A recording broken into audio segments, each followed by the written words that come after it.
is something to be ashamed of. In a country badly governed, well, it's something to be ashamed of, said Confucius, a renowned Chinese philosopher. Poverty in society today is the product of corruption. In a well-governed nation, cases of poverty will rarely exist. Born with nothing, we have to work for almost everything just to earn a simple living for ourselves. Singapore may not have poverty cases as severe as other countries around the world, but there are existing cases of many who struggle to get through every single day. Good afternoon, distinguished guests and fellow speakers. I'm MiguelTan from Unmet Secondary School, and I am here today to talk about the eradication of poverty. There is something known as the Gini coefficient, which measures how income is distributed in a particular country. According to the Gini coefficient for Singapore in 2018, which stands at 0.458, there is concern that Singapore's income gap between the rich and the poor is widening. As a person who's involved in community service quite regularly, I've had the opportunity to take part in house visits along with volunteers, allowing me to discover more about the diverse backgrounds that the residents have. It has shown me that most of us enjoy the comfort of living in lives considered to be privileged and would have the tendency to be so self-centered to the point where we forget about existing issues in our society. We complain about almost everything when just one thing in our lives goes wrong. Studies conducted between 2012 and 2015 have shown that the number of families receiving financial assistance in Singapore increased by 43.45%, which is the highest poverty rate ever recorded in the country. Singapore also does not have a national minimum wage. The number of families receiving financial assistance in Singapore increased by 43.45%. This means that there is no standard for the lowest an employer has to pay an employee, leaving many to work long hours and end up having insufficient pay to support themselves and their families. These factors are what contributes to the continuation of the cycle of poverty. With the increasingly concerning issues of overpopulation and an increasingly aging population, this places a much heavier burden on the shrinking working population that we have today. Has anyone here seen the donation box in a McDonald's or KFC outlet, or even when you're sitting in a random place in the mall? Anybody? Yes? Have you ever taken a look into it? Yes. How much is given to the poor? How much? How much are we giving? How generous can we be?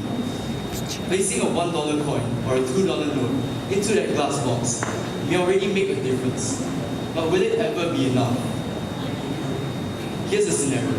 You just finished your lunch at a nearby food court, and you have spare change in your hand or pocket. Then you pass by elderly along the street. Maybe they're selling tissue packets. Maybe they're playing some music or selling curry puffs. Where is the willingness to give help to those who need it? Poverty strikes at every corner of Singapore.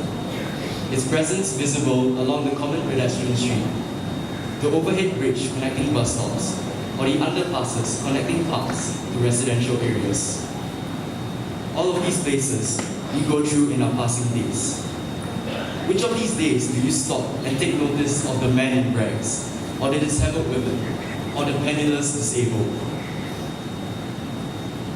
Or even the face of an elderly person who has seen Singapore grow, then throw them into the cold depths of poverty, all because their descendants have been spoiled and forget about gratitude and filial piety. Here's a question for all of you. Has any one of you ever studied under the candlelight? Anyone? No.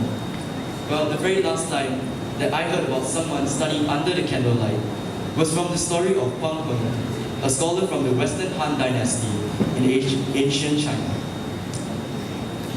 Based on my experience, I recall a particular night where my mother and I were out together with a few volunteers on the regular house visiting sessions at some blocks of rental flats in the east area of Singapore.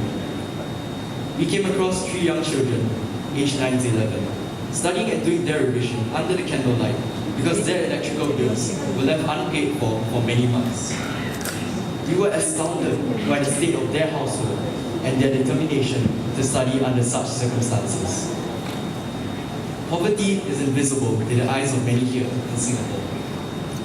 More than 80% of us live in housing development board flats, and no one knows what goes on behind the closed doors of the units. When I approach others and ask them about their interest in healthcare, the most common reply that I get would be, "Yes, I'm interested, but I don't have the time for it." In response, I would often ask them, "What if you contributed just 2 hours of your time every month?" Imagine the people who used to be in challenging environments had managed to receive help from people like you. Where would they be now? They could be leading lives full of success, and in return, becoming the ones who inspire others towards making a positive difference in another stranger's life. If more positive change makers of society are made because of people playing their part, poverty would not have been in a state as dire as it is today. Being a firm believer in leadership development and character building, I only have a simple request for all of you that starts from today, and it only requires 2 hours. Regardless of how busy your lifestyles may be, take 2 hours out of your time to go through volunteerism. No matter how big or small your actions may be, your compassion goes a long way. Helping children from impoverished families by giving them support increases their self-esteem, improving their social interactions, and eventually increasing the likelihood of being successful in life. Society brings up a lot of information about poverty, and majority of us appear to be indifferent. I would like to encourage all of you to join me by stepping up and taking the initiative to help those in need. With that, I would like to end off my speech with a quote from Mahatma Gandhi. Be the change that you wish to see in this world. Thank you and have a nice day.